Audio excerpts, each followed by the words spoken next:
Welcome to the June 22nd update for Airbnb hosts.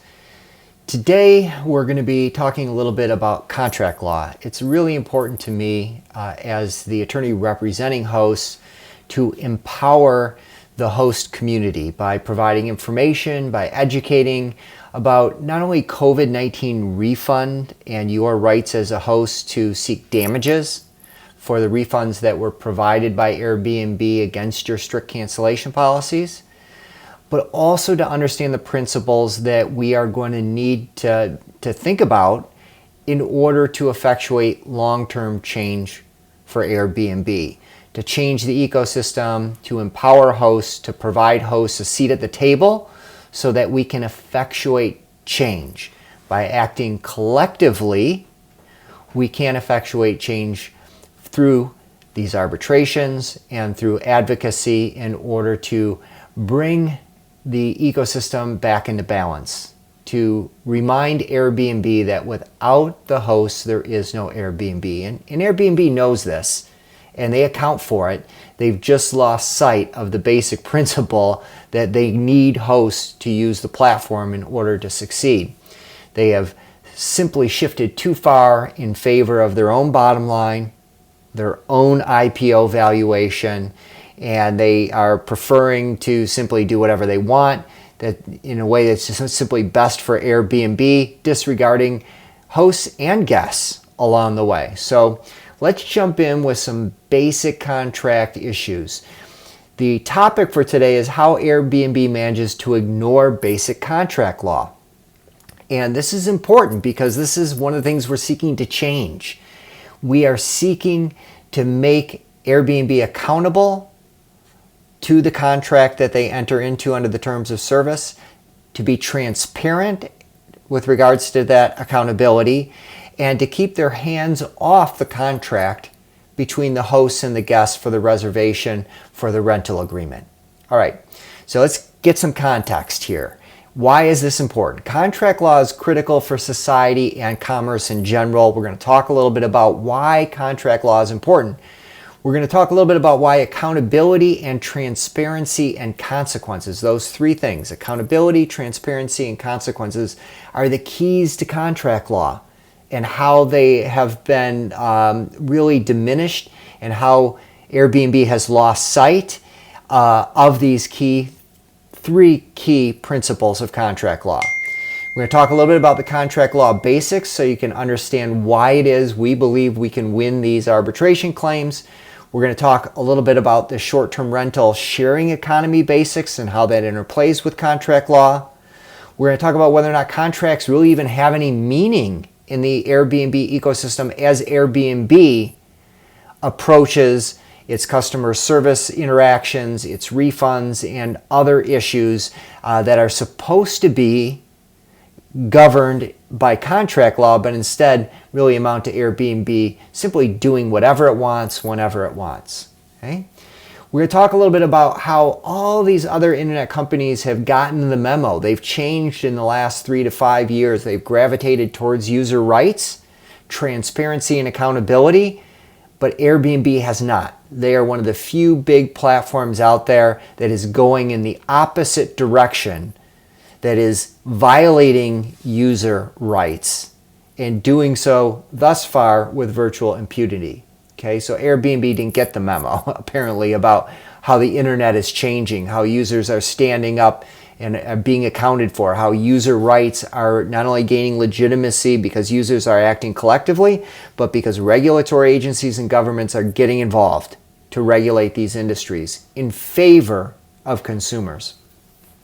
We're going to talk a little bit about the Achilles heel in Airbnb's approach that they could be the judge and the jury and the executioner when it comes to deciding what happens on its platform. Ignoring contract law because Airbnb believes if it happens on its platform, Airbnb can simply do whatever it wants. That Airbnb is the judge, the jury, and the executioner when it comes to anything that happens in its platform. And ignore all the contracts that it entered into and basic contract principles in dealing with things that are do whatever Airbnb wants approach. Okay. Airbnb's terms should be clear. They've suffered some consequences in the EU for having terms of service which are contradictory, which are unclear, which are inconsistent, all of which still exist in the terms of service. Our position is they should be clear, they should avoid any discretion by Airbnb, and they should emphasize Airbnb's role as a platform, that they are not the property manager. They don't get to interfere with the contracts between guests and hosts. They are simply the platform that allows hosts to list their properties and travelers to book those properties. All right, so let's dive in and talk a little bit about contract law and why it's critical for society and commerce. The idea that contract law is justified is really on two grounds. One's the economic ground, and the second is the moral ground. The moral ground is what gives courts the ability to enforce contracts, to say, you took on this obligation and now I'm going to hold you accountable to that obligation. The economic ground is really one that I think we all understand, which without contracts, there is no commerce. There is no economy. There is no reliability in transactions. And the reason this is so is because most contracts, most agreements can't be performed in real time. If I have $1 and I'm going to buy a donut and I hand you the dollar at the same time you're giving me the donut, and there's no representations that went into the quality of the donut, then fine. That transaction can happen in real time. But for 99.9% of the transactions in the world without a contract that sets forth the obligations and the rights of the parties, commerce cannot happen. So from an economic perspective, it really is critical that we have contracts, and that those contracts become very important to the continuation of commerce. My premise is, if we allow Airbnb to ignore their obligations under the contracts or to enforce terms that are clearly unenforceable under contract law, and to get away with that, the sharing economy is going to be undermined. And the trend line is in favor of contract enforcement online. We are seeking to bring Airbnb into that discussion. So 3 things: accountability, transparency, and consequences are keys to contract law. Airbnb is not accountable, it's not transparent, and it apparently thinks it will suffer no consequence if it breaches the contract. Therefore, it can do whatever it wants. So these are going to be the things that we really want to see happen moving forward. We want Airbnb to be accountable. We want them to be transparent. And we want there to be consequences if they are neither accountable nor transparent. Okay? They've avoided these consequences to date. We are here to change that, and we can change that. All right, contract law basics. So here's some things you need to know, and this is why we are bringing these arbitration cases, is because basic contract principles, we believe, support victory for hosts. So here's some things to understand. In order for there to be a contract, there has to be offer and acceptance. Okay? I have to make an offer, you have to accept it. The contract is binding at the acceptance of the offer. And at that point, the contract cannot be modified by third parties. It can't be modified without additional consideration and agreement, a new agreement between the parties. And I think we all understand that Airbnb seems to want to change the contract to which they're not even a party, the rental agreement, as though they're the judge, the jury, and get to make all the decisions, and then apply those changes retroactively. It's a fundamental violation of contract law. There's so many cases out there that say that is not the way contracts work and not the way courts will deal with contracts. So a contract may not be modified unless the parties consent, the parties to the contract. So contract law requires the contract to be clear in order for there to be a meeting of the minds on all material terms. So clear, meeting of the minds on those clear terms, on all material clear terms. So if it's an important term, it has to be so clear that the parties know exactly what's going to happen. In the Airbnb ecosystem, their terms of service are all over the boards. They're contradictory. They're contrary to the information on their own website. They say, on the one hand, Airbnb is obligated to do this. But on the other hand, we can do whatever we want. So the left hand giveth and the right hand taketh away. Those are the types of terms which are unenforceable in arbitration. Okay? All material terms must be set and understood. In our context as hosts and as guests, the most material term perhaps of all is the cancellation policy. So if the guest and the host have agreed to a strict cancellation policy where they're going to split in general the risk 50-50 if something should happen and the guest can't come or doesn't want to come or something occurs such as a pandemic, split that risk 50-50, okay? That is the deal. Airbnb now says it could come back and change those terms unilaterally even though it's not a party to the contract, and we say that's unenforceable. The law is very much in host favor in this regard. Vague and illusory terms are typically unenforceable. An illusory term is one that can be changed unilaterally by one party or the other, or in this case by an unrelated third party, Airbnb, if the term can simply be changed at any time for any reason in your sole discretion, then, and that sole discretion can't be objectively measured, then the term is illusory and arbitrators can find that unenforceable. If the term is vague, well, I'm not sure what this cancellation policy really means. If Airbnb can do whatever it wants, then what have we agreed to? Those types of terms are unenforceable as vague. So those are the basics that we're working in these arbitrations. So let's take a look at the sharing economy basics and how that relates to contract law. So in our case, this is really important. In our case, you have a contract with Airbnb and the guest has a contract with Airbnb, and those are the terms of service. And those terms have nothing to do with the reservation. Those terms are limited to the use of the platform. Okay? So a contract between you and Airbnb as to what happens when you use their platform. Okay? Separately, you have a rental contract with the guests that is set at the moment the reservation is confirmed. Okay, so the moment that the reservation is made by the guest, you have a binding contract that cannot be modified with your guest. And if it's strict cancellation policy, then that's the cancellation policy. Everyone has agreed to. And that happens at the moment the reservation is made. Now here's something that's really important. And I'll tell you why that Airbnb does it this way in a minute. But Airbnb is not a party to your rental agreement with your guest. Let me say that again. Airbnb is not a party to your rental agreement for your property for the reservation that is made with your guest. And let me just show you where that exists in the agreement. Okay?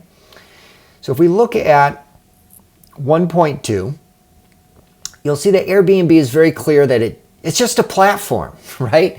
Airbnb is now trying to stay out of any sort of property management issues. It has nothing to do with the rental of the property. It's just a platform is what it's saying in its contract.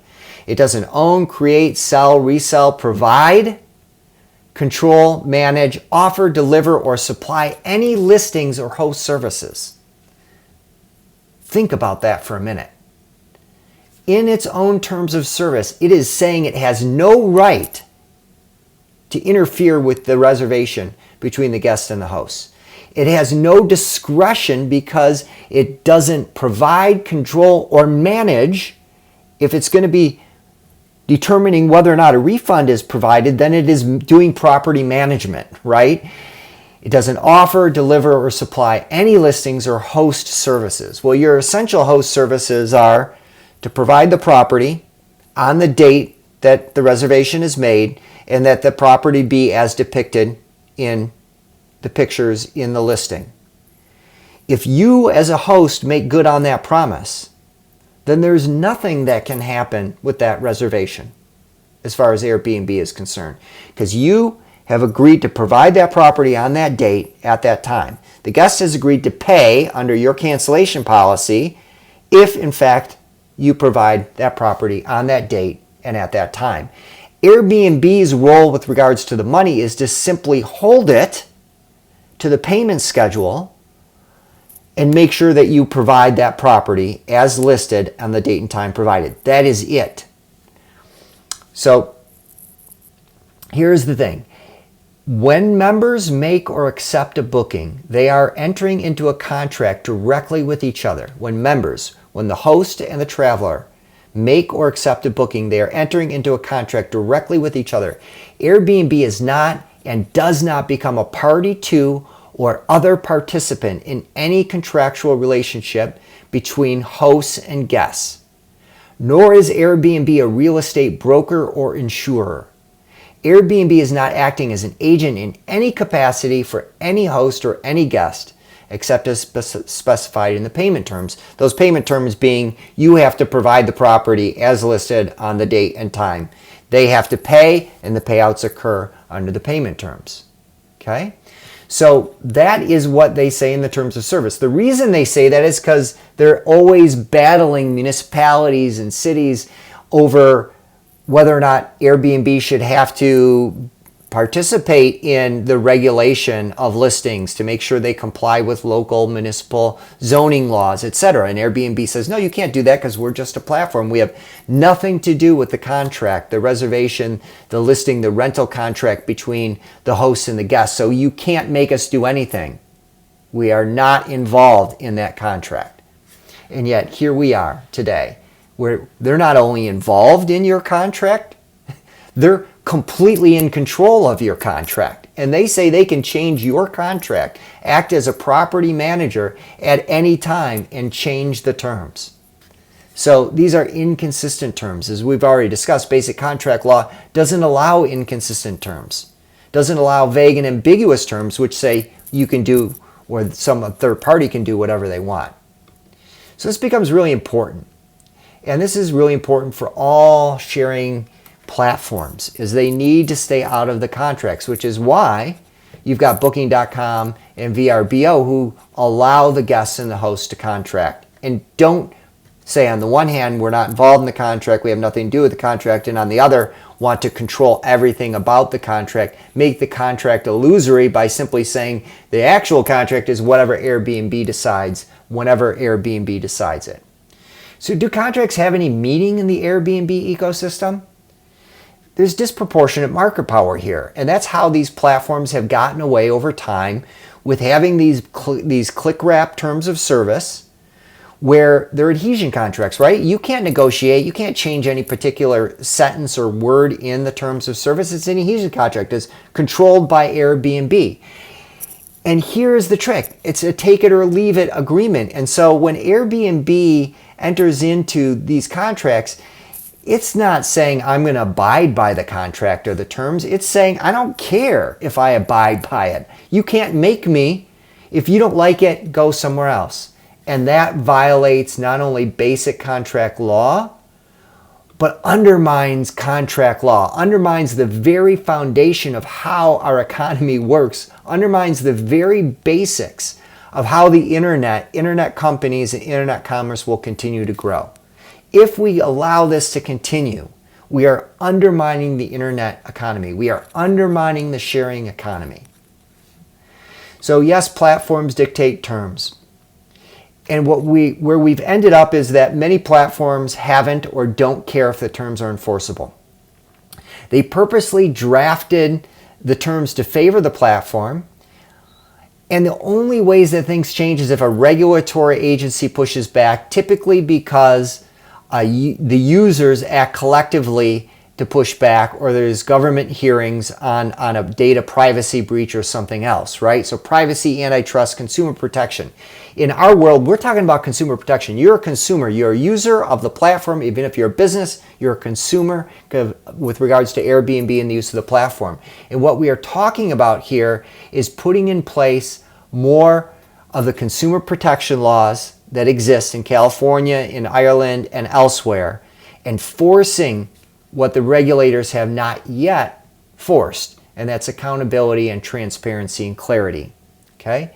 So again, your contract with your guest, Airbnb seems to think they can change that anytime. Contract law says no.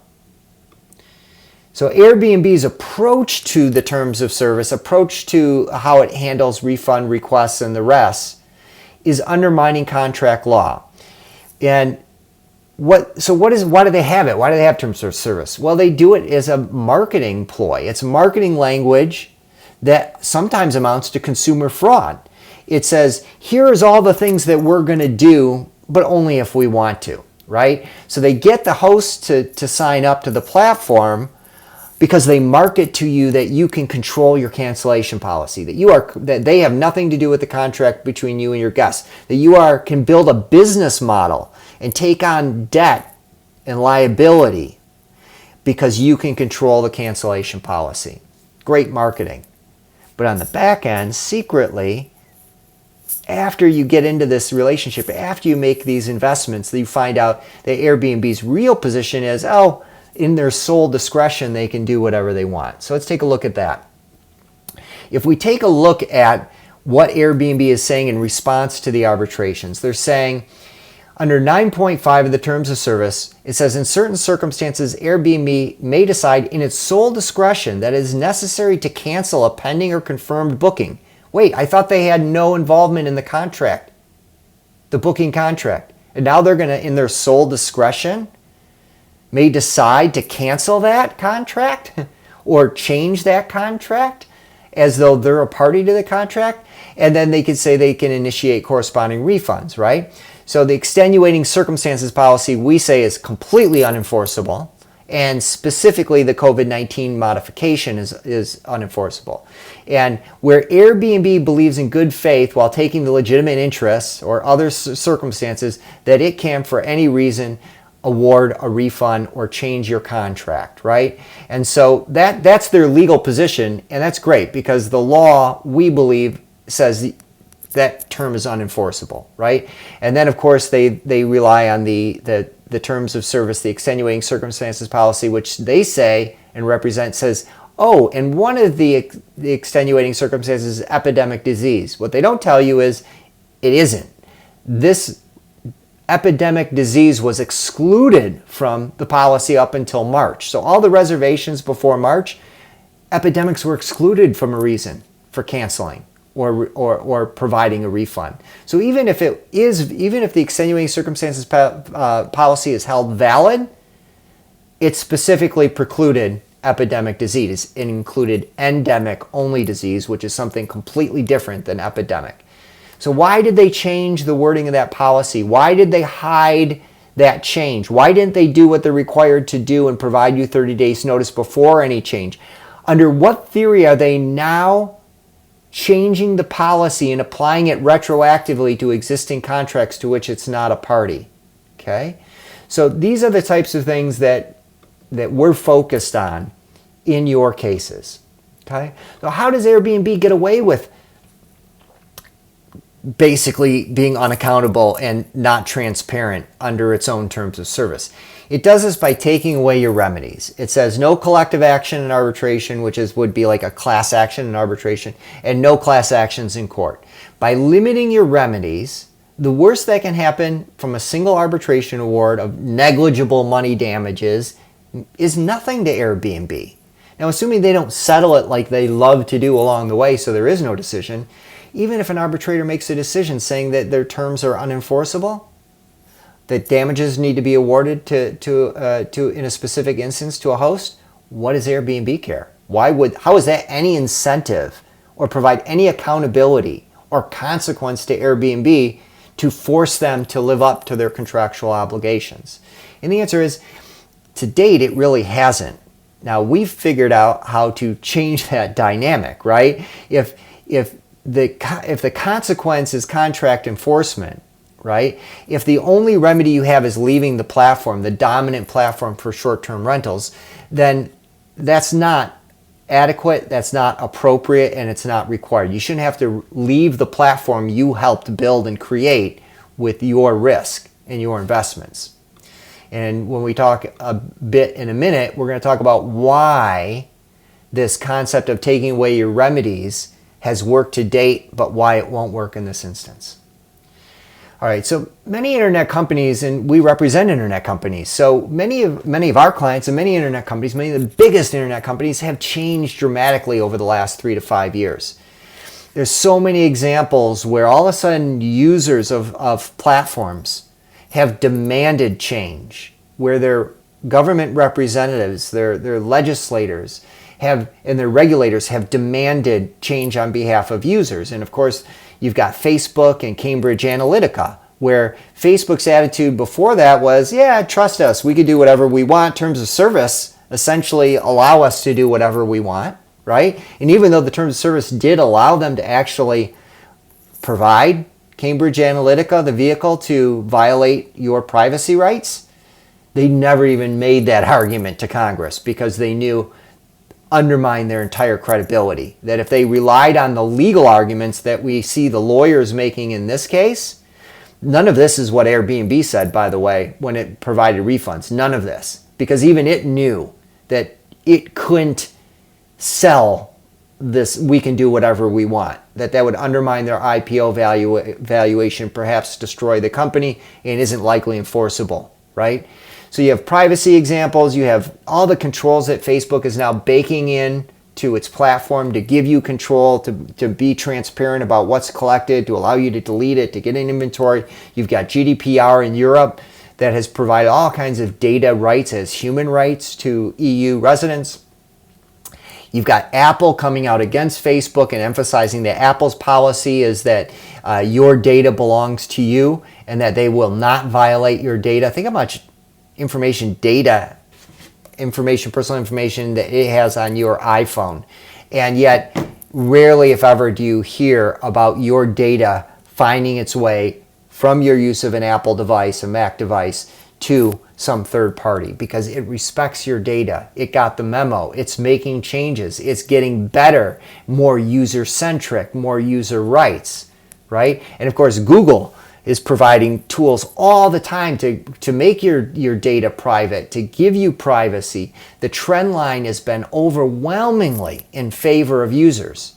But Airbnb has not gotten that memo yet. Today is the day. Now is the time where Airbnb is going to have to get the memo. And the light is going to have to come on because users, hosts, property managers are going to stand up and they're going to demand it. And that's what's happening right now.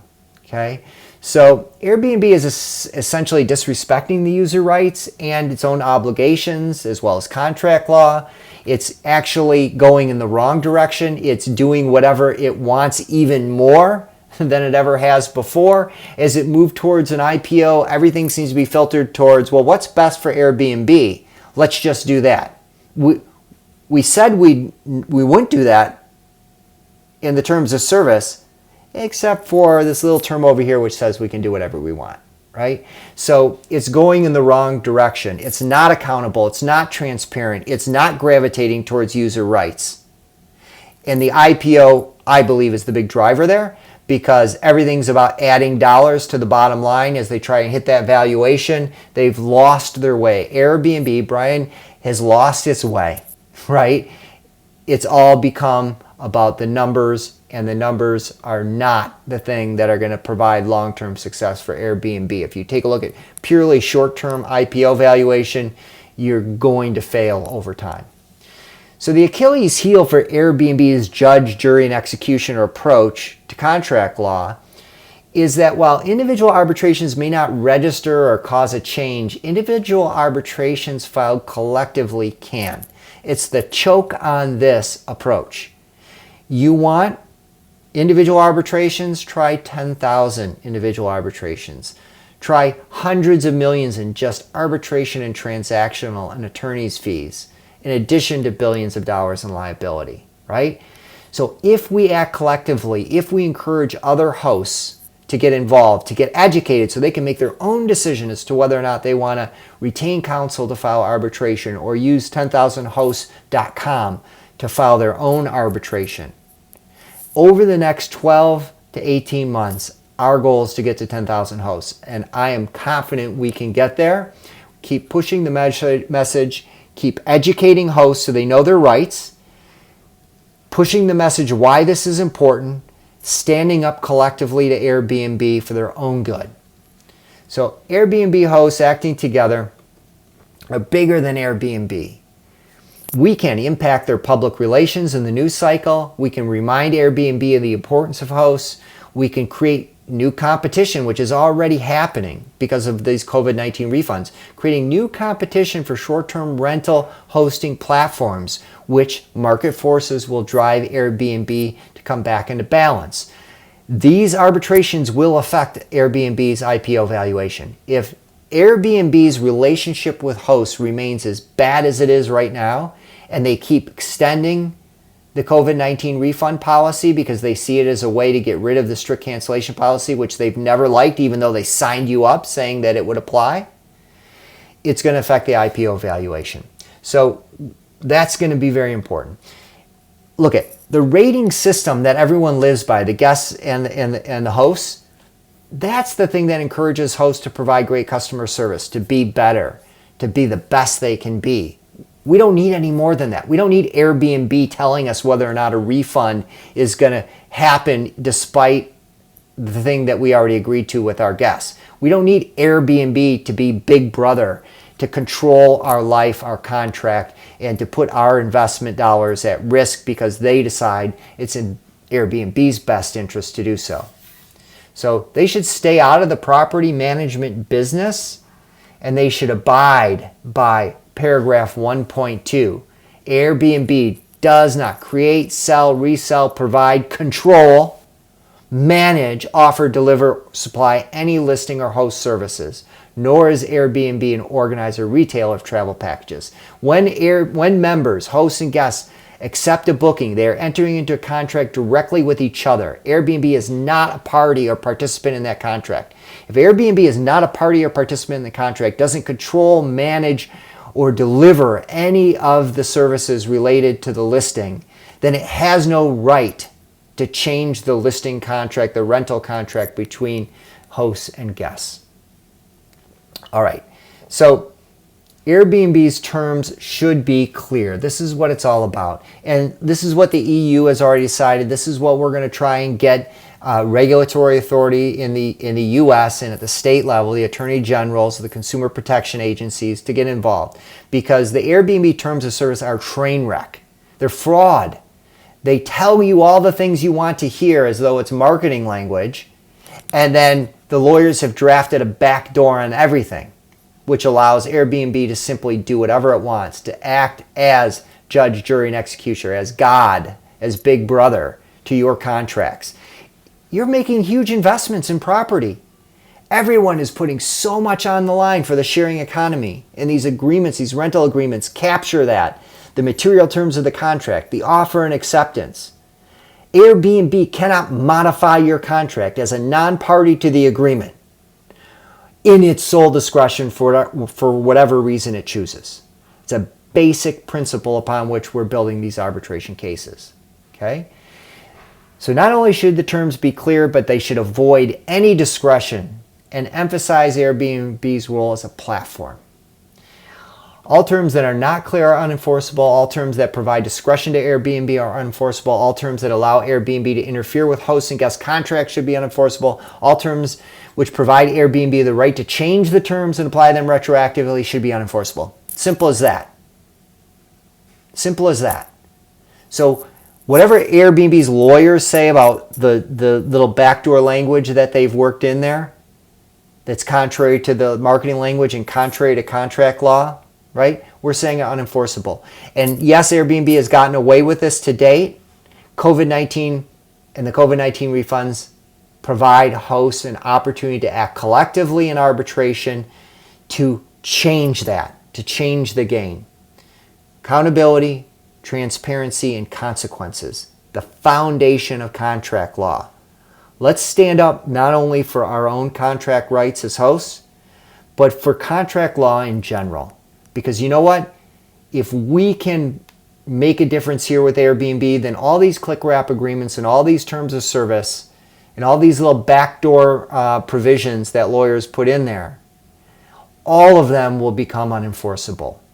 And it will be good for the platforms. It will be good for consumers like us of platforms. In the long run, it's going to help the sharing economy grow and flourish. My name is Enrico Schaefer. That's the Monday update. Remember, on Wednesdays at 3 o'clock, We're going to do a Q&A every Wednesday that we're able to do it, where we answer any questions that you have. We want hosts to be educated. We want hosts to make intelligent decisions. A host can decide not to arbitrate. Totally cool. But he should do it with their eyes open, knowing what's going on, knowing their legal rights, knowing the potential benefits, the potential consequences of filing arbitration, what it's going to cost, what their chances of winning are. After all of that is provided, which we're providing, then a host can make a decision.